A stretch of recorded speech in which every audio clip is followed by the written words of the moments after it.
দাদরা তালের 1 গুণ থেকে 4 গুণ হাতে তালিখালি দিয়ে দেখাচ্ছি। দাদরা তাল হচ্ছে মাত্রা সংখ্যা 6, বিভাগ 2টি, তালি 1টি, খালি 1টি, ছন্দ 3টি।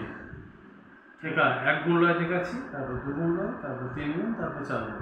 1 গুণ ধা ধিন না না 3 না, ধা ধিন না না 3 না, ধা ধিন না না 3 না, ধা ধিন না না 3 না, ধা ধিন না না 3 না, ধা ধিন না না 3 না, ধা ধিন না না 3 না, ধা ধিন না না 3 না, ধা ধিন না না 3 না, ধা ধিন না না 3 না।